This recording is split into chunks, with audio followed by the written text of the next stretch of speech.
بسم اللہ الرحمن الرحیم۔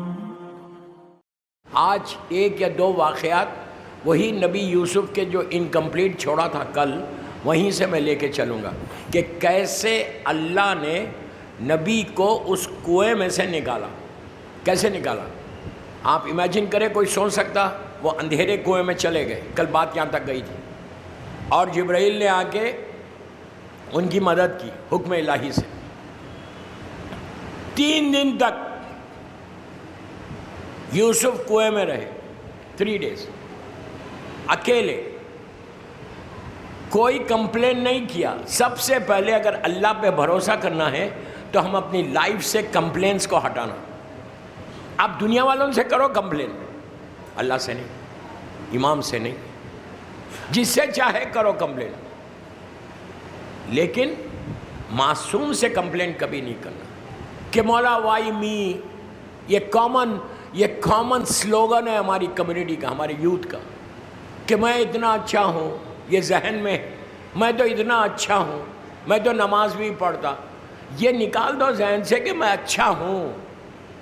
تمہارے بولنے سے اچھا نہیں ہوتا، وہ بولے یہ اچھا ہے۔ میں کیا بول رہا آپ سے؟ اللہ بولے یہ میرا مخلص بندہ ہے۔ ہمارے ذہنوں میں یہ کہ میں تو کوئی گناہ ہی نہیں کرتا، میں صبح سے شام تک کوئی گناہ ہی نہیں کرتا۔ ہمارے ذہن میں یہ ہے، بڑے گناہ کو ہم سمجھ رہے گناہ، چھوٹے گناہ بھی تو ہے، چھوٹے چھوٹے گناہ بھی تو ہے۔ کتنے واقعات ہیں چھوٹے گناہ کے؟ کون سے چھوٹے گناہ؟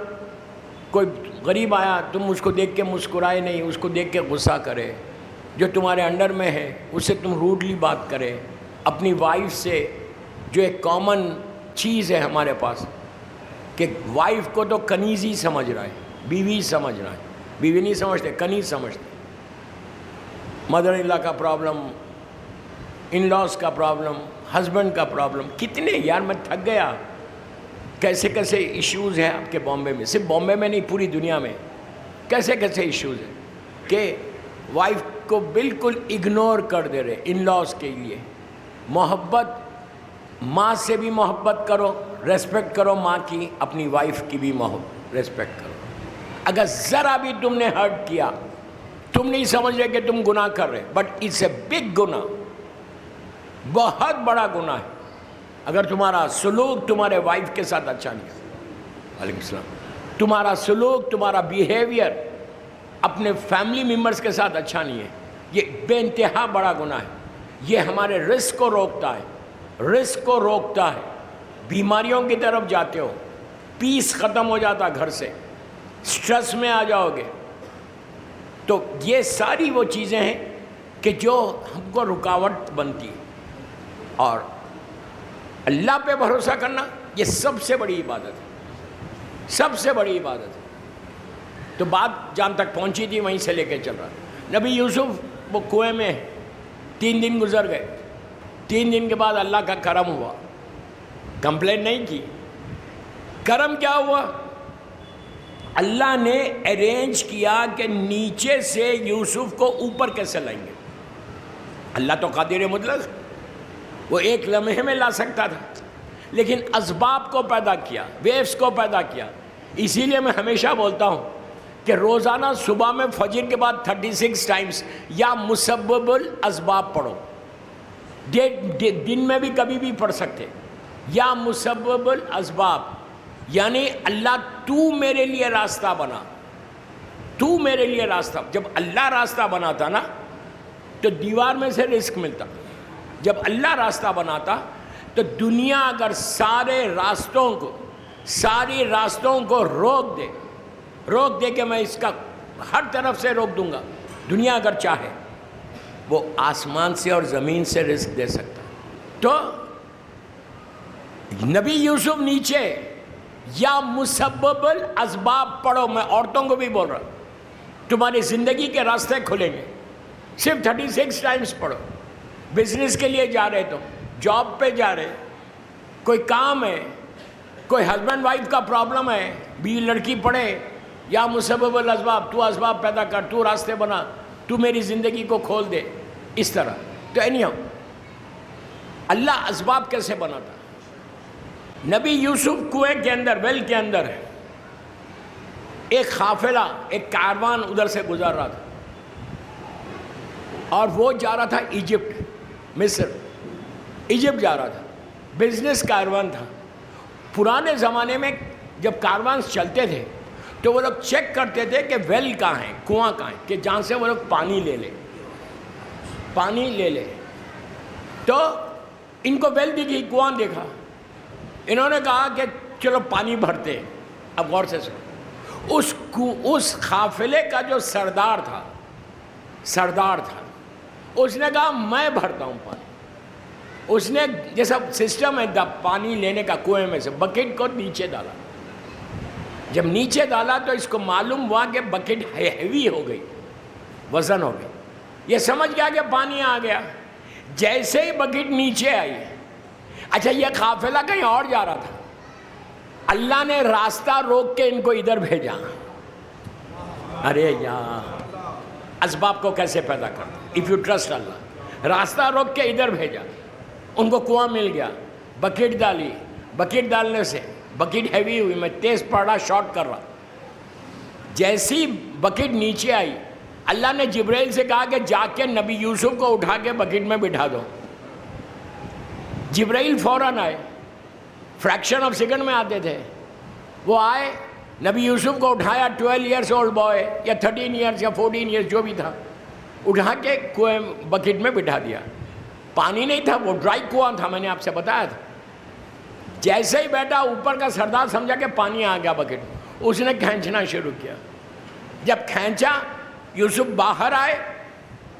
دیکھو کیسے نکال کے، کہاں سے نکالا، کہاں پہنچایا. سمجھو یار، ادھر والے خاموش بیٹھ کے سن رہے. Trust, if you trust Allah. Impossible تھا نا ظاہری طور پہ تو. اور یوسف کا حسن، حسین، خوبصورت، ان سے زیادہ حسین کوئی نہیں. جیسی یوسف باہر آئے، یہ لوگ شوق میں آ گئے کہ اتنا حسین لڑکا. ان لوگوں نے کہا تم کون ہو؟ انسانوں میں یا جنوں میں ہو؟ یہ کامن ورڈ ہے کافروں کا. انہوں نے کہا نہیں، میں انسان ہوں، اللہ کا بندہ. They were so happy. اچھا، یوسف کے بھائیوں نے جب لوگوں کو رکھا تھا سیکیورٹی کے لیے کہ کوئی آ کے یوسف کو نیچے سے نہیں نکالے، اس نے بھاگتا ہوا گیا، جا کے برادران نے یوسف کو بولا کہ کنویں میں سے تمہارا بھائی باہر آ گیا. تو یہ یوسف کو لے کے چلنے لگے اپنے ساتھ. وہ بھاگتے ہوئے آئے، آ کے قافلے کو روکا، روک کے کہا یہ ہمارا غلام ہے. پلیز، نبی کو کہا یہ غلام ہے، یہ چھوڑ دو، یہ ہمارے گھر سے بھاگ کے آیا ہے. تو سردار نے ان کو دیکھا اور یوسف کے چہرے کو دیکھا، دیکھ کر کہا یار غلام تو تم نظر آ رہے، یہ تو حسین. سمجھے؟ کہا تمہاری صورت غلاموں کی ہے. He's so pretty, handsome. آپ جو ورڈ استعمال کر سکتے کرو، اتنے حسین تھے. تو کہا غلام تمہیں؟ کہا نہیں، یہ ہمارا غلام. انہوں نے، اس سردار نے کہا میں بیچتا نہیں. کچھ کرنسی میں، کھوٹے سکوں میں وہ لوگ لے لیے، سردار نے دیا اور وہ بھائی چلے گئے. اب غلام تو اعلان ہو گیا ہی غلام تھا. اس نے کہا سردار نے کہ میں لے کے جا کے ایجپٹ میں، مصر کے بازار میں اس غلام کو بیچوں گا. اور پہلے سے اعلان ہو گیا مصر میں کہ ایک حسین اور خوبصورت غلام آ رہا، ایک حسین اور خوبصورت غلام آ رہا. بازار میں ہنگامہ مچ گیا کہ آخر ہے کون اتنا حسین. اعلان ہوا کہ ایک حسین غلام آیا ہے. اچھا، یوسف راستے میں نہائے تھے اور حسن آ گیا. بازار میں پہنچے، اس نے کہا یہ بہترین موقع ہے کہ میں زیادہ ریٹ لگا کے اس کو بیچوں گا. ایک چیز یاد رکھو، نبی کی مدد کرو گے تو اللہ مالا مال کر دے گا، مالا مال کر دے گا. میں اس کو بہت شارٹ کر رہا. بازار میں پہنچ گئے، بازار میں اعلان ہوا کہ ایک حسین خوبصورت غلام بک رہا. جتنے ایجپٹ کی کرنسی گولڈ، اس وقت پیپر کرنسی نہیں تھی، پلاسٹک منی نہیں تھی، سونا چاندی جواہرات ڈائمنڈ جو کچھ آپ بول سکتے ہیں میٹل کا سب تھا، ساری چیزیں آ گئیں. اس وقت زلیخا کا جو ہسبینڈ تھا وہ پرائم منسٹر تھا ایجپٹ کا. زلیخا اس کو فورس کر رہی تھی کہ مجھے غلام کو لینا ہے، اس لیے کہ 2 دن پہلے زلیخا نے خواب میں یوسف کو دیکھا تھا اور محبت ہو گئی تھی. وہ کافرہ تھی اور وہ پیچھے پڑ گئی اپنے ہسبینڈ کو کہ لینا ہے. اور زلیخا ینگ تھی، اچھی تھی دیکھنے میں ممبر کا تقدس سے کچھ نہیں بولتا. اور عزیز مصر تھوڑے سینئر آدمی تھے، اس نے پیچھے پڑ گئی کہ مجھے اس غلام کو خریدنا ہے. اور عزیز مصر زلیخا کو نو نہیں بول سکتے تھے، جیسا آج کے زمانے میں ہسبینڈ بول سکتا بیوی کو نو، کوئی نہیں بول سکتا. بامبے والے بولتے ہوں گے، مجھے نہیں معلوم. تو بہرحال اس نے کہا کہ مجھے لے کے دو اس غلام کو. روایت کا جملہ قصص الانبیاء میں اور تاریخ اسلام میں اور حیات القلوب میں کہ جتنا ایجپٹ کا مال تھا، سونا چاندی جواہرات، سب بازار میں آ گیا. عزیز مصر نے سب دے دیا. کہا کہ ڈیسائیڈ ہوا کہ یہ کریں گے کہ ایک ترازو کے اوپر، ترازو سمجھتے ہو اسکیل جس کو انگلش میں بولتے ہیں، ایک پلے پہ یوسف کو بٹھائیں گے، ایک پلے پہ سونا چاندی رکھیں گے. جس کا زیادہ گیا ٹھیک ہے. یوسف کو بٹھایا. 13-14 ایئرس اولڈ بوائے، کوئی ہیوی نہیں تھے، 100 کے جی کے نہیں تھے، اس لیے کہ پھر اسمارٹنیس کہاں سے آئے گی. میں کچھ بول گیا. جتنے سلم ٹرم رہتے اسمارٹنیس رہتی نا. تو وہ ایک پلے پہ یوسف کو بٹھایا، دوسرے پلے پہ عزیز مصر کا جتنا سونا چاندی جواہرات تھے، میٹل تھا، سب رکھ دیا. بلہ ہلتا ہی نہیں یوسف کا بلہ. کیوں؟ اسی لیے کہ اور سونا بڑا ہیوی میٹل ہے، کیجیز کا کیجیز سونا رکھا ہوا ہے. عزیز مصر کے ماتھے پہ پسینہ آ گیا. اس نے پلٹ کر زلیخا سے کہا کہ زلیخا اب میرے پاس کچھ نہیں ہے، جو کچھ تھا میں نے لا دیا. یوسف پلٹے جو وے کر رہے تھے، ان سے پوچھا کہ یہ بتاؤ کیا کر رہے تم لوگ؟ تو انہوں نے کہا ہم آپ کو تول رہے. کہا کس میں؟ کہا سونا اور چاندی میں. سونے اور چاندی میں آپ کو ویٹ کر رہے. تو یوسف نے پلٹ کے کہا شرم نہیں آتی، نبوت کو پیسے میں تولتے ہو؟ خاموش ہو گئے یار. نبوت کو کہیں پیسے میں تولو گے؟ کہ پھر کیا کریں؟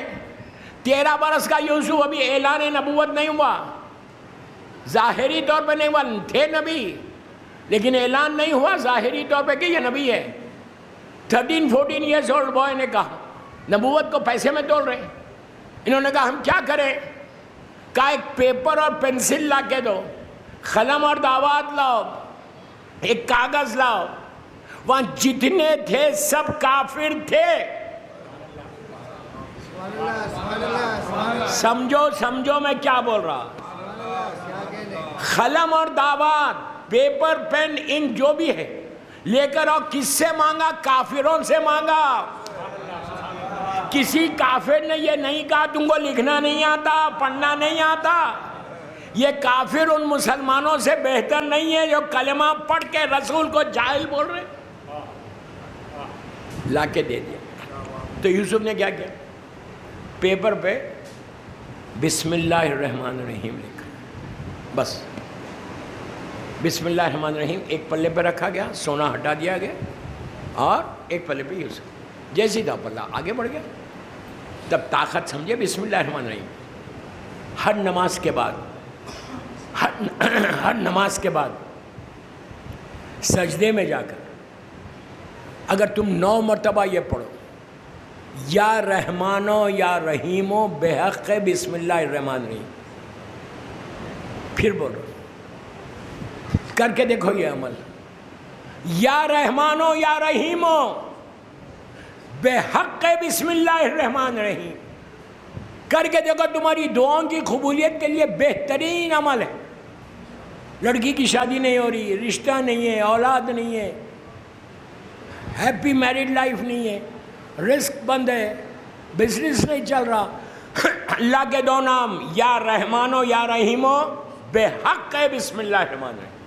عجیب تسبیح ہے یہ، آپ 100 مرتبہ پڑھو، کوئی مشکل نہیں. لیکن یہ عمل کر کے دیکھو کہ اللہ کیا عطا کرتا. صلوات پڑھ لے محمد.